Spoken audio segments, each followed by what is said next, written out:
The first thing you need to understand about Carlotta's kit is how to create multiple crystals and how to consume them to charge up her forte. You create 3 of them every time you use your basic attack twice, the heavy attack, the mid-air attack, your intro skill, your initial resonance skill, and when you perform a successful dodge. Whenever you have any multiple crystals, you can use your basic attack, which turns into necessary measures, which is an enhanced version where you use the ice muskets. Every time you use an attack, it will consume 1 multiple crystal. The next way is performing a dodge counter. The last and most efficient way is using the follow-up to the resonance skill and inflict dispersion on the target. Now, dispersion essentially just immobilizes the target for 1.5 seconds. It pretty much time stops them, which is very cool. But after you use the resonance skill, you'll notice that the icon changes. That means you have Chromatic Splendor available. The reason Chromatic Splendor is so important is because when you use the skill, it consumes all crystals and deals GLACIO damage. So for example, to give yourself 6 crystals and then follow up with Chromatic Splendor, you will actually consume all 6 crystals at once. And that leads into her forte, which is substance. Each time you consume 1 multiple crystal, it gives you 10 points of substance, and she can hold up to 120 points. Now that you've consumed all those multiple crystals and your substance is full,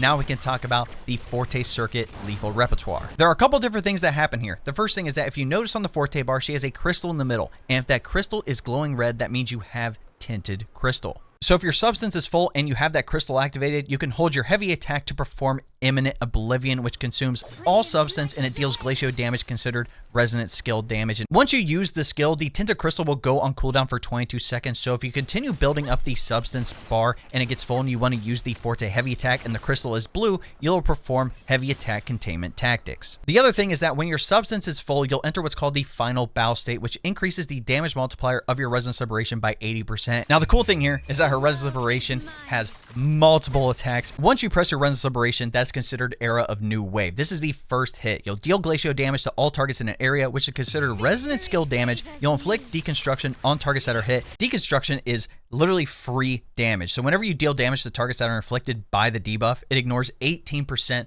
of their defense. And as a side note, her second inherent skill, Ars Gratia Artis, her intro skill, that resonance skill, Chromatic Splendor, her resonance liberation hits, and her heavy attack, Imminent Oblivion, all inflict deconstruction. After your initial resonance liberation hit, your normal attack and resonance liberation are replaced with Death Knell. Each one grants 1 meta vector. Death Knell is considered resonance skill damage, and once you use all 4 shots, you'll follow up with a 5th attack called Fatal Finale. This is her final attack, which has its own special animation as well. The attack is considered resonance skill damage, and after that, Twilight Tango ends and your forte bar resets to normal.